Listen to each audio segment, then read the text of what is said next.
In this section, I'm pleased to introduce the staff of the GSA who are going to talk through the program design, how the program operates. They're going to talk through the units, the themes of the units, how the units operate, their preoccupations and interests. And we're also going to have presentations from the program conveners for architectural history and theory, from architectural professional practice, and importantly from Making, the newest program that we're trying to develop within the school that we embarked on 2 years ago.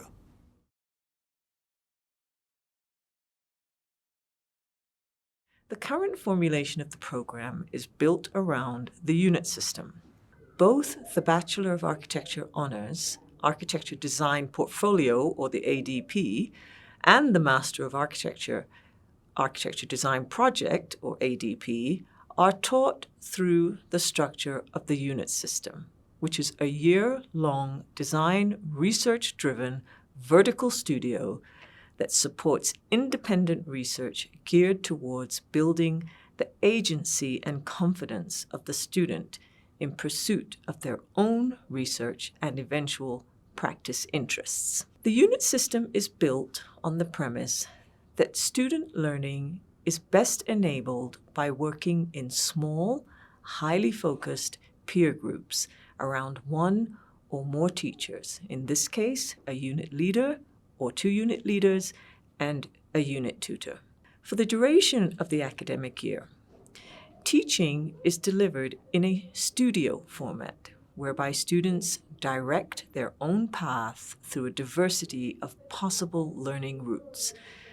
Learning is project and portfolio driven, with a strong emphasis on exploration, critical awareness, and the firm belief that architecture is, above all, a discipline in which the ability to synthesize often disparate forms of information, input, and knowledge is paramount. The system encourages a healthy form of competition whilst maintaining a collegial, community-focused ethos. Collaboration between units is in the form of shared reviews and the twice-yearly peer reviews of all the work across the entire school. It encourages dialogue and debate around the themes.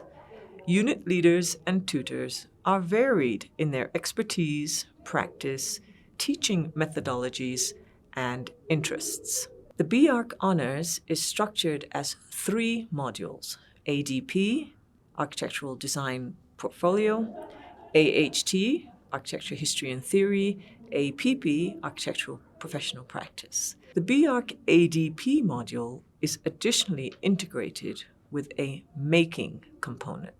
The AHT module, students attend lectures, workshops, and field trips on topics carefully structured to provide exposure to a foundation of historical and contemporary textual, visual, and contextual references towards the development of a critical reading and analysis practice. AHT is supported by a series of writing workshops, 1 per quarter, providing students with an introduction to various writing methodologies towards developing a writing practice through which to communicate their abstract ideas. AHT and the writing workshops prepare students for the formulation of the design proposal, or DP, in the MArch year, thus strongly linking the AHT module and the BArch Honours year to the MArch year. The APP module, students are taught in a lecture format focused on the knowledge and skills required to enter practice as a candidate architect. Students are exposed to diverse forms of practice through coursework, lecture series that features both local and international practitioners, and office visits. The MArch consists of 1 module, which incorporates 3 components: the Architectural Design Project, or the ADP, the Design Proposal, or the DP, which is a textual component, and practice. The design component of the module is further integrated with a Making component. The textual component of the MArch ADP module is designed to support the conceptual crafting and production of the design proposal.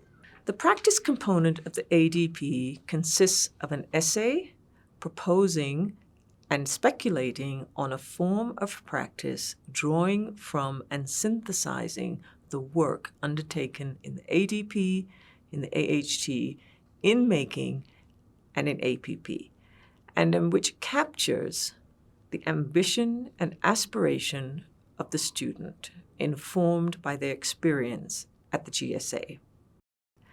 In the context of the program, SACAP competencies serve as a framework for architectural education and practice in South Africa. While these competencies are important, the GSA also believes that in the face of the complex and contested nature of modern society in South Africa and globally, the consequent changing context of architectural practice and the need to confront climate crisis and embrace new technologies requires a progressive and more diverse approach to determining requisite skills and competencies. The traditional premise upon which the current competencies have largely been based is that architecture is a craft-based profession that requires a specific set of technical skills. However, architecture has evolved to become a more diverse and interdisciplinary profession that requires a collation of skills and abilities to be critically synthesized through imaginative production. This approach to architecture emphasizes the importance of creative, critical, and interdisciplinary thinking and collaboration. The following presentations provide an overview of the individual units, architectural history and theory, professional practice, and making.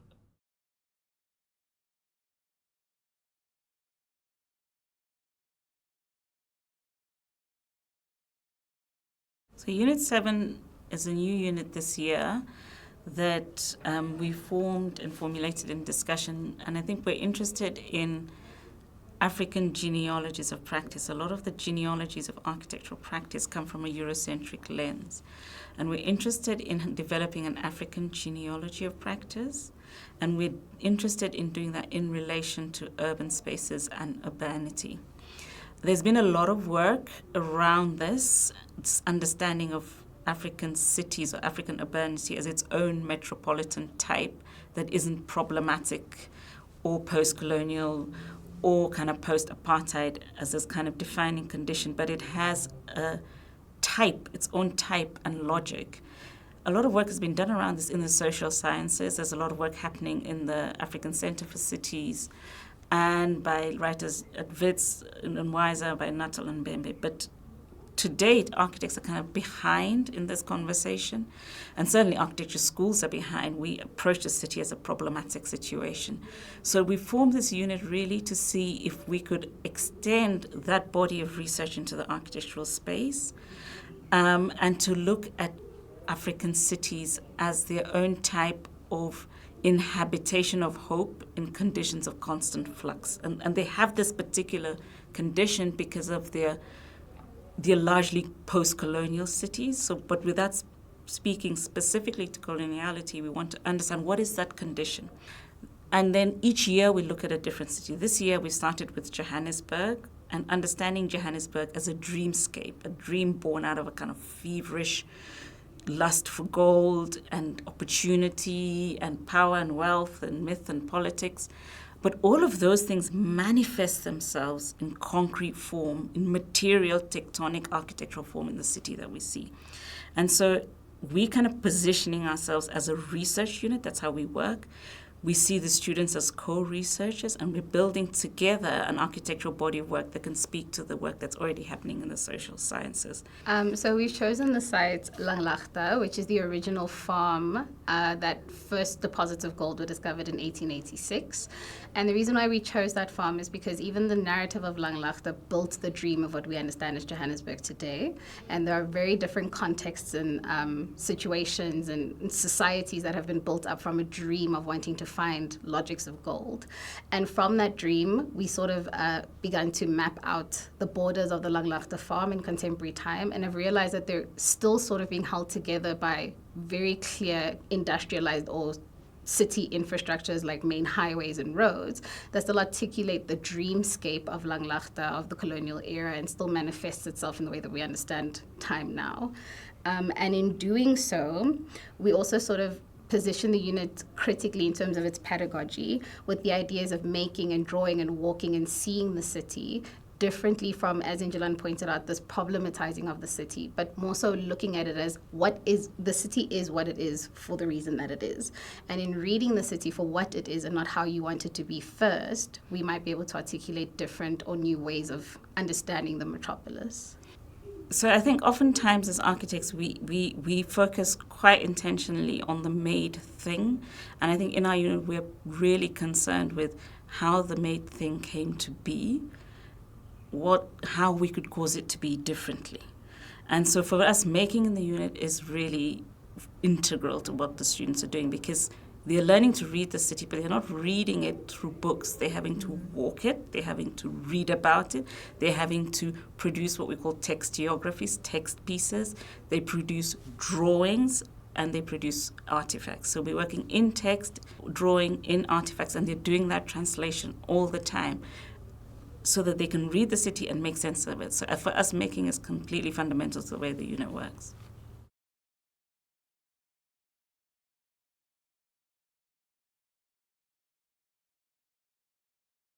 Ruby and myself are young architects. We're both passionate about South Africa or African architecture, and passionate about the terrains and the geology and the ecology of this country. And so, I was always interested personally in water and how it sort of delineates societies and cultures, and how people and cities and neighborhoods form around rivers and dams and lakes and the ocean. And so we're focusing on that this year, but specifically on the tangents in where either the lapses in architectural pedagogical teaching and architectural design does or doesn't address those terrains of where cities and people live around water, and how it could be bettered and how it could develop in a more meaningful and an egalitarian way, meaning in a way where certain groups of people don't necessarily benefit more from development and city building more than other people.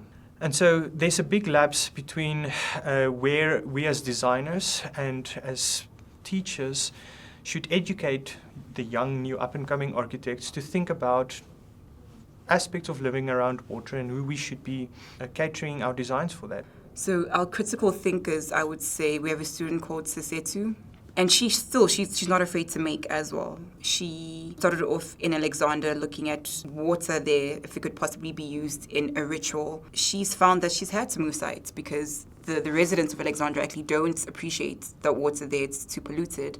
And they actually go into suburban areas to practice their rituals and then come back into the township areas. So both Ruby and I were former students of the GSA. Obviously, we've been educated and brought up in this new cultural way of pedagogical thinking, which is quite unique to most of architectural education in South Africa. So at the GSA, in the first year of the GSA, my thesis had to do with re-looking at how to clean up and reinvigorate the acid mine drainage and mine dumps in the southern end of Johannesburg through using re-envisioned timber mills. It's sort of like a very out there project, but I was allowed the freedom of working quite speculatively and then very pragmatically at the end of the year for a project that was considered, quite new in architectural pedagogy at UJ then. I continue to follow that passion of thinking of using the natural resources which are currently available to us. In my year, I was looking at timber tree plantations, and this year we are, as a unit, we are thinking of water, drains of water. And so these things very nicely tie in together for me personally, and I think we can continue to grow on that. The traditional, I always make this analogy, the traditional way of students who get brought up in the inland of South Africa is that you get taught a concrete strip foundation and a raft foundation and brickwork detail, and then you get sent off into the world and you don't understand anything about lighter frame construction, alternative construction technologies, weaving, Adobe, rammed earth construction. You get taught almost none of that. And I think that's a weakness of architectural pedagogy generally in the inland of South Africa, but across South Africa as well. And I think we can change that. Our unit, we can change that.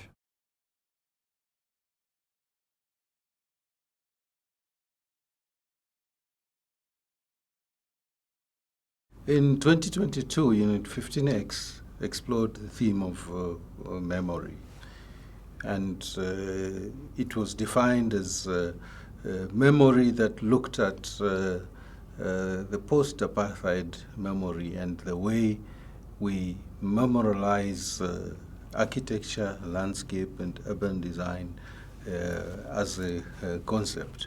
So we picked that topic because we felt that it had been plus 26 years post-independence, and it was time to relook at how society, especially in the physical sense, memorializes its struggles, with specific reference to the apartheid struggle. And so we set out to do the project within the province of Gauteng, simply because of the COVID restrictions in terms of travel. So we picked 4 sites in Gauteng that we took our students as a site of exploration of this memory project. The interesting part, though, is that the 4 sites didn't end there. We have and have always had a couple of international students in our units. So we had students from Namibia. Those students from Namibia were quite interested in also expressing and talking about the narratives and the history behind their own cultures and their own practices. I think the interesting one was from a student, Danielle.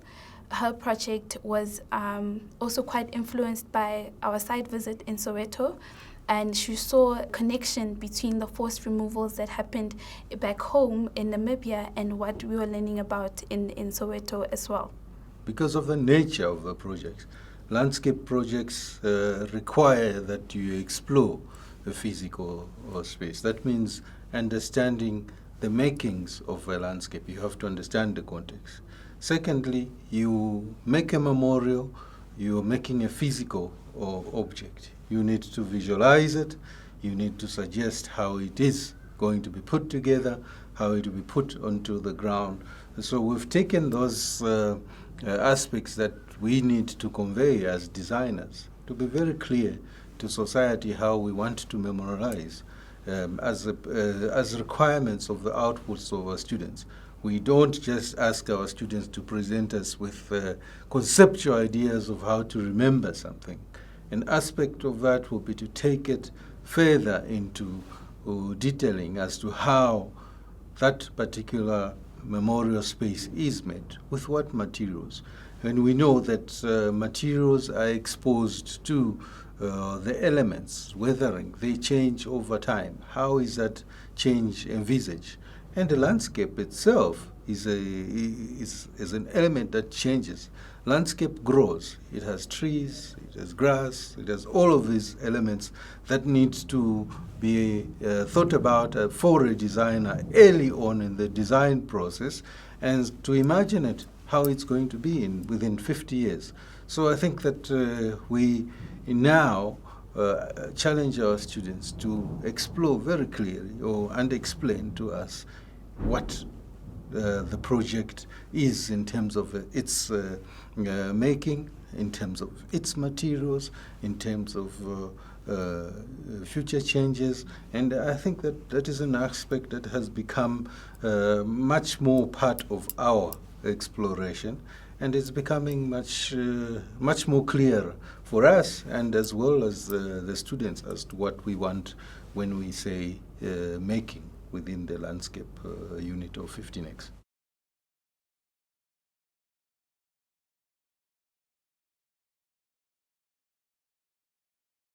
Unit 17, I think, is one of the more established units, one of the older units in the group. We set up in 2017, and so I've been doing this a while, and like any good experiment, redoing things and kind of like iteration of doing things again and again, I think has allowed us to experiment in many different directions. But the kind of core idea of our unit is that we're we're makers. We experiment with materials and making, and that's where our interests lie. And then we're very interested in how materials then connect to wider social issues, because, you know, making and materiality involves everybody in society, and everybody kind of relates to the materials around them in different ways. They carry different cultural resonance and meaning for everybody. So we're interested in unpacking those questions, and we do that through the students and through the work and through making. So we actually literally start a process of making with the students, and then the philosophy and the theory kind of follows from the processes of making, and that's how we've always worked in this unit. It's my first time teaching here at GSA, and our theme is composites. We're looking at this idea of composites and how things come together to create something much more stronger, right? And for me, it's spirituality, identity, and social ideology, right? And how that manifests itself as architecture. But what's special about our unit is that every individual student, even Greg as the leader, we have our own understanding of what composite is, and we throw it in the pot, and then we come up with something that's rigid and strong. You know, like a woven fabric, it's quite strong and rigid. So that's what we're doing this year. Yeah, I mean, I hope I haven't been here for too long. You know, but probably me and one or two handful of others were here for the last SACUP review, and I do remember it quite well. And some of the challenges that we were facing and have been facing up until this point, a lot have had to do with the environment that we teach in. So we haven't had a space to teach in, really, like a space to support in-studio work. And now having this facility, this building, has been a huge boon for us this year. It's the first year that we're in here, having proper lecture venues, having a studio where students can work till late at night. And I remember when I was a student, and Rolagelo is also from an institution where they worked in studio.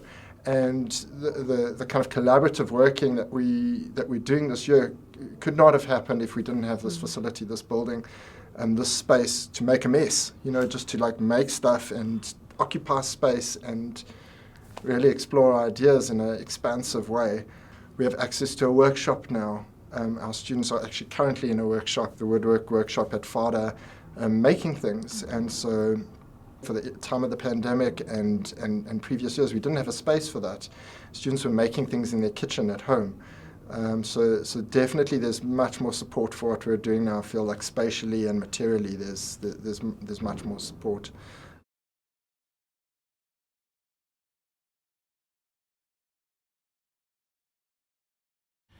So Unit 20 is inspired by Anansi Sem, which is the storytelling tradition of the Akan people in Ghana. We are inspired by storytelling, and we are interested in the parallel relationship between film and architecture. Last year, our site, which was the city of Johannesburg, we termed as the prompt site because we were quite interested in how students can draw multiple narratives in the city of Johannesburg to develop their own interests and to kind of test architectural ideas and interventions to respond to some of the themes that they were interested in. So Unit 20 is really interested in the transformative pedagogy approach of the school, GSA. And so we are quite interested in how our approach to interdisciplinary and multidisciplinary approach to design thinking and design research becomes the forefront of the way that we teach and the way that we do design research in our studios. So we employ multidisciplinary approaches like film, like storytelling, like music, into architecture to see how students can begin to think about how architecture is derived from alternative ways, from the conventional ways of thinking of architecture, but at the same time thinking about space. So how do we really think of multidisciplinary as a tool, as an approach to architecture? So how the students have developed over the 2 years that we've been teaching at the GSA is that they've started to understand that the manifestation of space isn't necessarily stringent on a site analysis that you would only gather on a practical level. You'd gather information based on how the people are living and how they are engaging with the space that they're investigating.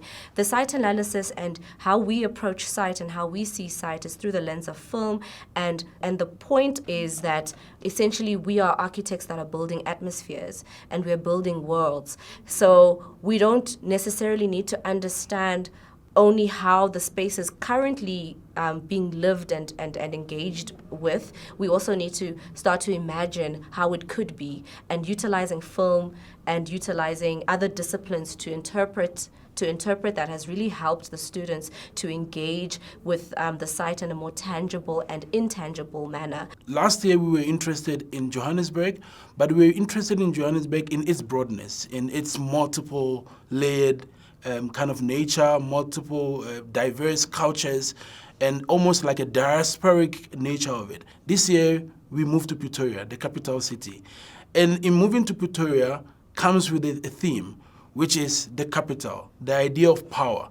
And so this year, we are interested in the power dynamics that are embedded in the city of Pretoria. We are interested in how time plays role in the power dynamics, and we are interested in dual realities. In this era, we can't look at everything in the physical. There are things that are moving into 4IR, into virtual spaces, and so we are interested in multiple dimensions. We are interested in diverse and different narratives. So the idea of storytelling not being a single narrative is also being applied in the way we perceive space, in either it's physical or in a virtual.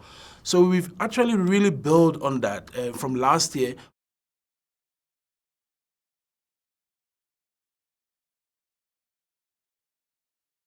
Our unit, Phantom Cartography, of which I'm the lead and Azra Gabru is the tutor, we are looking at two major issues this year, the one being the city of Johannesburg, and we're looking at a particular region of the city, the historical Rankieslaagte Triangle, which was the original kind of formal establishment of the city when gold was found on the reef.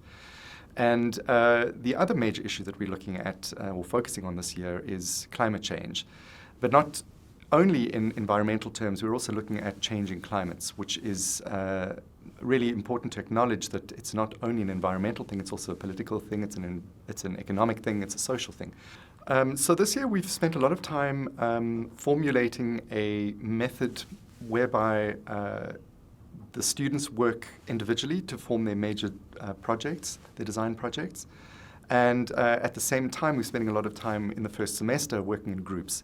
And the purpose of that is really just to try and get the students accustomed to the, I don't want to say an office environment, but the reality of working together as a team in order to produce something that is based on a series of ideas that can then be shared.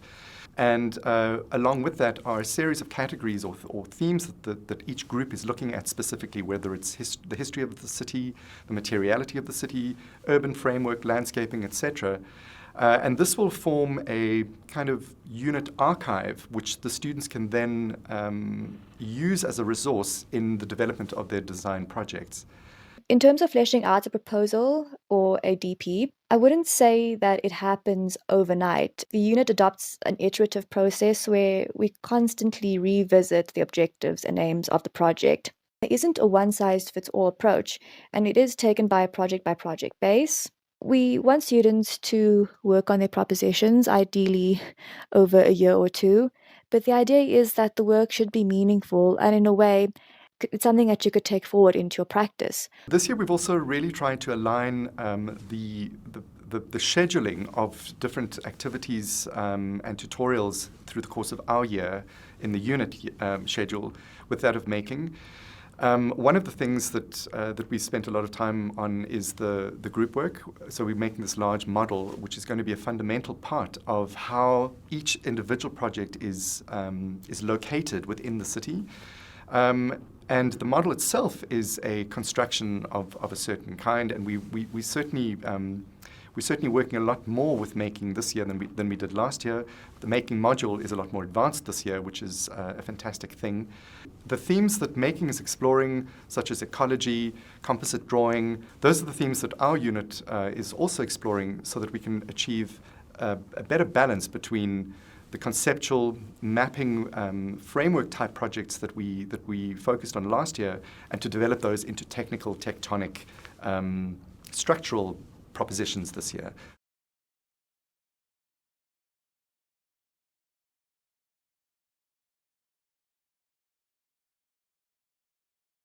The unit interest is framed conceptually as an investigation of architecture as infrastructure, or architecture's relationship to infrastructure. We're particularly interested with a sectional understanding across the city of Johannesburg. As a city that's heritage is so built on resource extraction, we find it really interesting to understand the relationship between the strata of the city in section and what is accrued on top. In particular, where we've defined this understanding, or this kind of conceptual interpretation, as dealing with the artificial, with the territorial, and with the urban. And we're particularly interested in students pursuing projects that look at the overlaps between those different conceptual framings. At the core of the unit's engagement with transformation is this idea of rooting or grounding the research inquiry and intellectual development in local experience, first of all, which is why we chose Johannesburg as our site of investigation, and for them to begin to overturn the languages of colonialism, of apartheid, kind of orthodox languages of architecture that primarily come from the West. So this is kind of what we've inherited as a discipline. And also to equip the students with a solid knowledge of themselves, and of their history. If not equipped with this solid knowledge of self, with this solid sort of self-centered position, it's difficult to resist a lot of the propagandas that come from the North or from the West, and it's difficult to be critical of the canon that we've inherited in the architecture discipline. I think for me, transformation is about expanding the definition of what architecture is. I think the definition of architecture has been worth facing, but now it's about including our own practices, our own cultures. I think sometimes, especially for somebody who I come from the township, so coming from the township, you don't know what architecture is. You don't realize that what you live with in your context is also considered architecture, because the definition of architecture is so distant. For me, as a teacher, it's about letting students know that architecture is so much more than what the Western have defined it as. So it's about bringing your own culture in it, bringing your own experiences, bringing your own stories, expanding on methodologies, looking at your childhood, your family. So it's about realizing that architecture is everywhere and anywhere, and we need to start including that in how we practice it, especially also in Unit 22.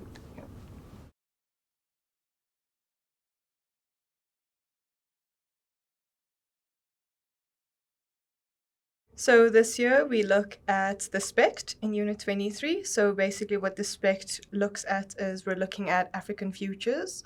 And so what we really question is, how do we create these African futures? Because quite often we have an idea of what we're looking for in architecture, but never really understanding how do we get there and what do these futures look like. So in some ways, when we're looking at these African futures, we're saying that these are our goals and how do we get there? So the way that we engage with that is by, in some ways, peeling back the colonial layers. And if we peel back those colonial layers, then we're asking, what layers do we use to inform how these future cities are envisioned? So specifically, we're asking the students in Unit 23 to identify a specific event in their life that was impactful to how they view the world in the city today. And then we ask them to localize that event within the broader context of what that event means to the world and to their community. And then when we zoom further out into a third scale, we look at how these ideas are formed or how they are made or how they come to be within a diasporic sense. So essentially, we ask the students to look at 3 specific scales that apply to the unit through events so that they can peel back the layers, like Jan said, and interrogate what these events mean, how these events come to be, and how to spatialize these events.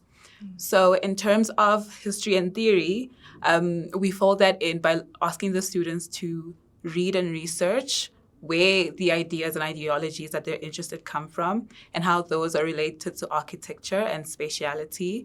And then in terms of professional practice, I think in general in tutorials, we ask them what kind of architects and spatial practitioners that they're trying to be. In terms of making, our briefs are structured primarily by Jan in order for them to create a design output for each brief using specific prompts that we have formulated from our own frame of reference and kind of what the unit is looking at as a whole. And then we also couple that with a making brief where we ask them to make and produce specific outcomes which could be read as more traditional within the practice of architecture. For the design briefs or the design components of the briefs, they're quite conceptual and quite speculative. So that kind of gives the students a little bit of freedom to explore different methods and ways of working. And then the making components of the briefs are a little bit more technical. So that's when we ask them to produce very particular types of plans. They have to be scaled with elevations or sections. And so I think the kind of thinking behind that is that in the first quarter, or the first semester particularly, that those 2 components are explored separately.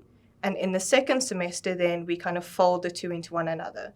So at the end of the year, we hope that what the students produce are not only kind of design drawings and speculative drawings or conceptual drawings of ideas and questions, but they are kind of grounded in some kind of architecture, and that we can still see a kind of architectural language that's starting to be developed through that. So last year, I was Unit 14 lead, and so this year I'm Unit 23 lead. But I think there are still some kinds of questions that we've taken from Unit 24 that have become quite interesting and quite important to Unit 23.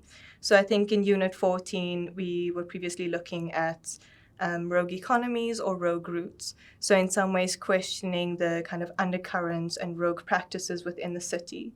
And so, for example, one specific project that we looked at last year was Mbelo Manyatela's project. So he questioned the aspirations that are kind of embedded and embodied within specific Zulu proverbs. And so he looks at proverbs from the point of view of trying to understand and dissect the aspirations contained with them, and especially aspirations towards a future city. Within these proverbs are embedded specific conditions where you have migrant groups who move from KZN and so on into Johannesburg. And so as part of that kind of movement from KZN into Johannesburg was the idea of the gold rush. And so as part of that, you have people who enter the city with an idea of what these cities look like, based on what these proverbs kind of outline, that it is the city of gold, and so on. And so when they enter, they have these hopes and aspirations that come with these ideas and these visions of the city. And as part of that, he starts to dissect it to question what other aspirations are embedded within these proverbs, and how do these proverbs then produce another version of what the city should look like. So for example, he takes the Johannesburg city skyline, and often this Johannesburg city skyline is associated with ideas of hope, a better life, opportunities, and so on. And so he then questions, what do these opportunities then look like in the future? So if it isn't gold, then what else could it be?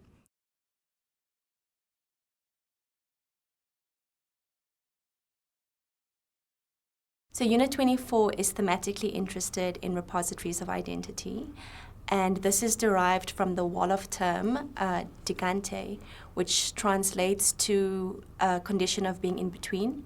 So in between 2 places, or something that is shared or reciprocated. Our site for this year is the West African country of Senegal, which is located on the westernmost point of the continent. And it is known historically as an entry point, exit point, and thoroughfare due to its history of slavery and colonization. We believe that Senegal exists in a state of Digante, and we are researching the country via satellite research. So the unit has been formulated through our own interests, both Tanya and myself. I come from a very rich heritage. My father is Taiwanese and my mother is Indian. And I come from a very hybrid culture, which I found really interesting, but it also created this middle space for me to exist in, which I found was not fully expressed in the architectural world. My interest in identity is a little bit more complex and contested. It's because my own lineage is quite undefined and quite mixed, which has resulted in my own middle space not having any sort of definition. And through my own practice, I at least hope to explore ways in which architecturally these spaces manifest and how identities like my own create space from multiple different geographies, contested or not. And as a student, I particularly looked at identity in contested territories and explored what those speculations could look like. So Unit 24 is working quite closely with making. We utilize the skills that the students learn in making and incorporate them into the outputs, as well as determine and plan our briefs in relation to the outputs for making. We require our students to produce artifacts at each brief, along with a series of technical construction drawings that show us how the artifact is created. So we do work quite closely with making, and I think that the students at the moment are working quite closely with making in the regards to site, climate, and ecology studies. So in this instance, students are producing an output that satisfies both our requirements as a unit and making's requirements.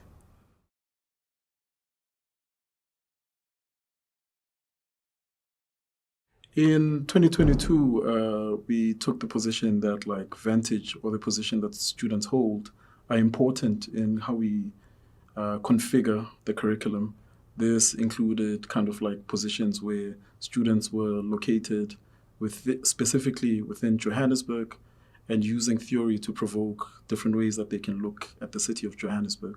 So taking a lead from people like Paulo Freire, the South American scholar, our position was that scholarship has to be geographically located, but also site-specific. So it was important for us to have students thinking about what it means to be looking at the profession from Africa. Secondly, we also were looking at the relationship between architecture as a way to both make and think. So we don't distinguish between the intellectual and the manual labor of producing architecture. So we're trying to make those lines between making and thinking more explicit for students. So in 2022, we consolidated our work into a manifesto which we called Theory Making. And the idea was that we blur the lines between theory and making, and also make it very clear, or for students, that one doesn't precede the other, and oscillating between the two. And it manifested in a publication and an exhibit.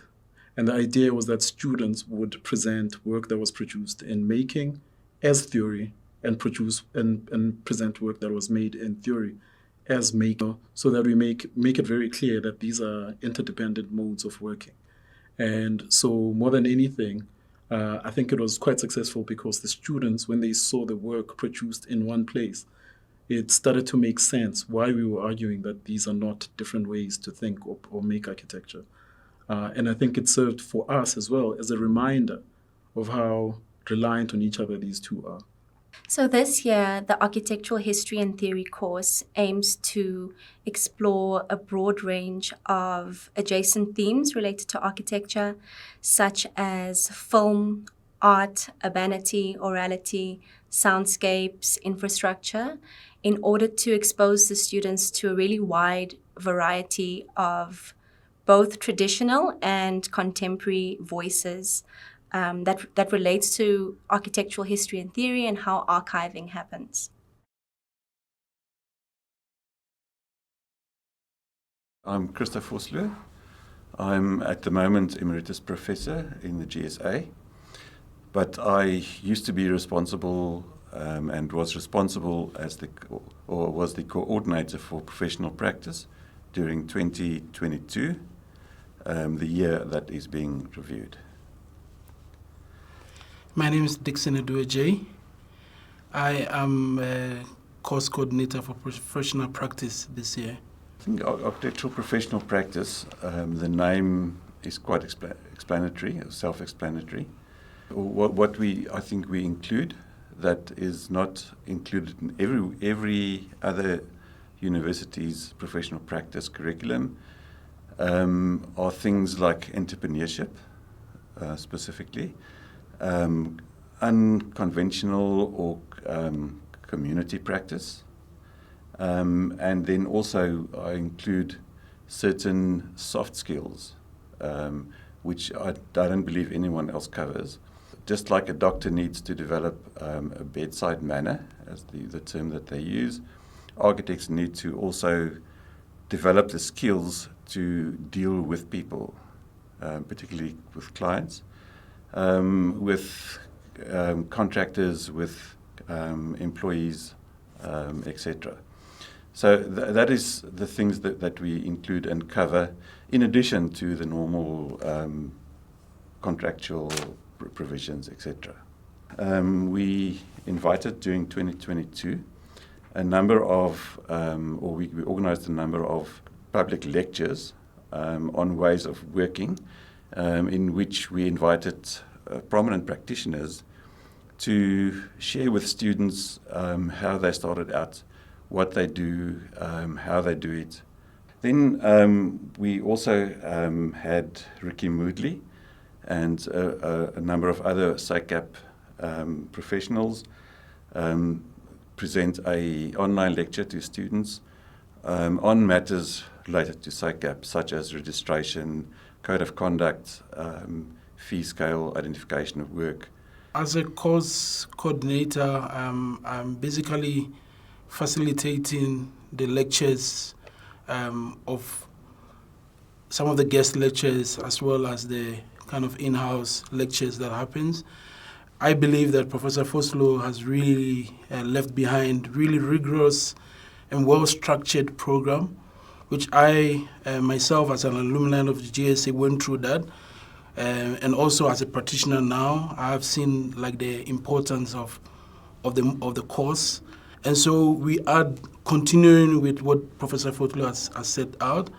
Adding on to it is that we have Heather Dodd as one of the in-house kind of lecturers that assist in giving students lectures and discussions on practice and how to manage practice. And we bring in these people in to kind of strengthen what Professor Vosloo has set out in the past couple of years.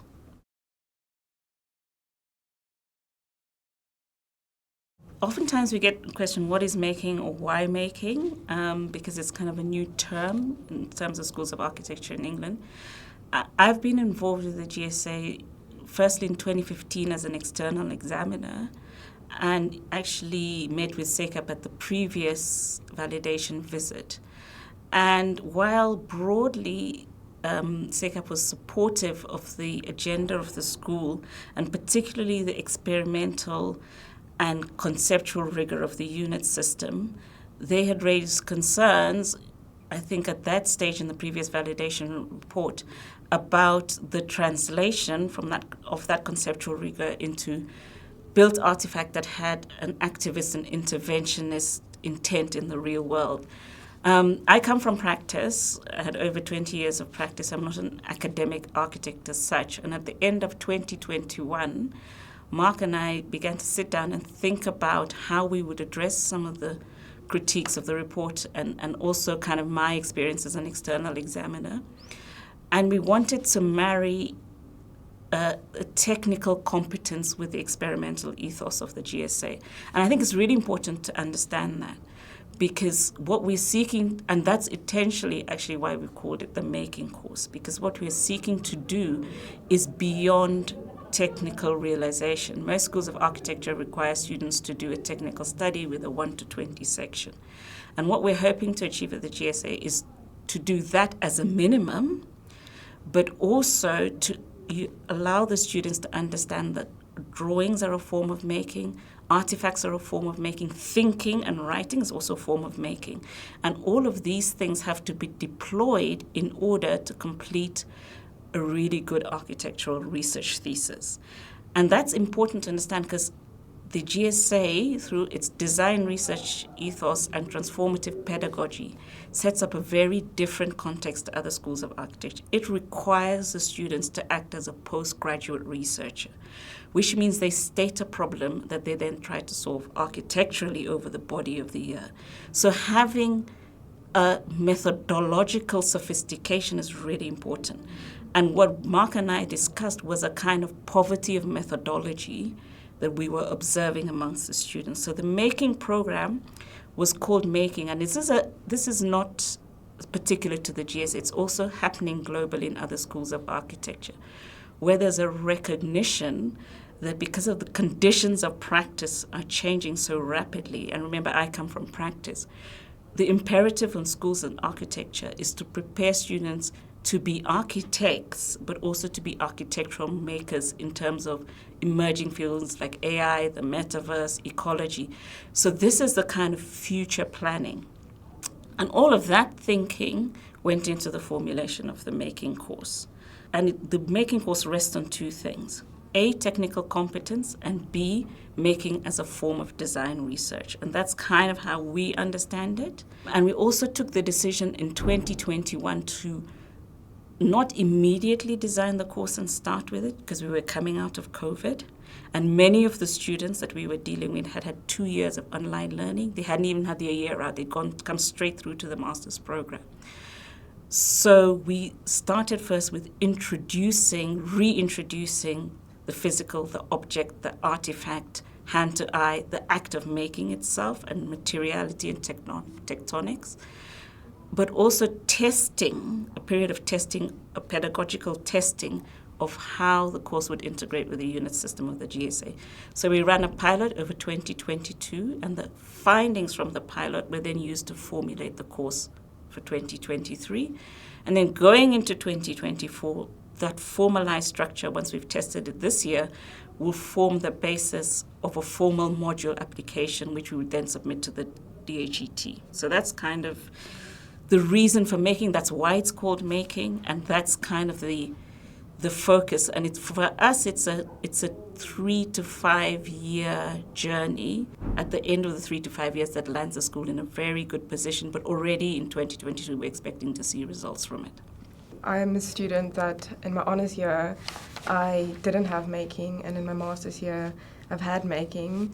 So I can testify that making really, really helped me in my master's year, because I think I have had experienced both worlds. And in my honours year, I definitely struggled with using my research and then experiment and test with it because it wasn't as easily accessible. So last year, when we had making as a formal course, I could much more easily transgress and jump from research topics to come up with my architectural resolution because I was able to technically test and experiment in a physical sense, which is sometimes really difficult when you're a student you have a research output that you're planning, but if you don't test it or experiment with it, you're not necessarily sure how something like that would evolve into practice. So when I had that experience, I was able to access that dimension of architectural thinking and research, which was really important. The key outcomes from the last year's program have really gone into structuring this year's program. So we had making spread out quite extensively over the year. And what we've done this year is we've got 2 immersion weeks at the beginning of quarter 1 and quarter 3. The quarter 1 week is foundational. We get all the students into a workshop. Many of the architecture students have never been in a workshop. Remember, this is a COVID master's cohort. They've never worked with metal, they don't know how to weld. This is an unfamiliar. So just familiarizing them with the space of making and the space of building and giving them the confidence to work with materials is really important. But it also allows us to observe them and observe the ability of the students. And at the end of the immersion, they were asked to fill in a technical competency form. And based on that, we're running a series of technical electives in casting, molding, drawing, architectural model making. All of those things form the inputs of the course. And the main outputs of the course this year are a climate study, which is another kind of idea of bringing where practice is going into the school, and a making study, which is like a technical thesis in the old-fashioned way, and then they have a thesis supervisor for that. And we're hoping that between those inputs and that very specific output, we can address a kind of deficiency around translation into built form and artifact. So one of the biggest challenges that we're facing in making is not so much the students' willingness to make, it's actually a transformative thing, which is the cost of making. The cost of a workshop, the cost of materials. So we've put a lot of investment and time into trying to build a making workshop, but we are going to look to be raising between 1 to 5 million rand over the next 3 years in order to subsidize the cost of materials, in order to build a making workshop, which is going to form a step 1 workshop within the faculty. And the third leg, which is linked to the Advanced Design Research Center under Prof. Antonio, is a making innovation lab for materials research, ecological research, and we've already begun those discussions with other universities like WITS, so there's a kind of potential for collaboration. And then I think making translates then into practice, and there we're landing on transformative practice. We're taking it out of the academy and into the discipline and the field.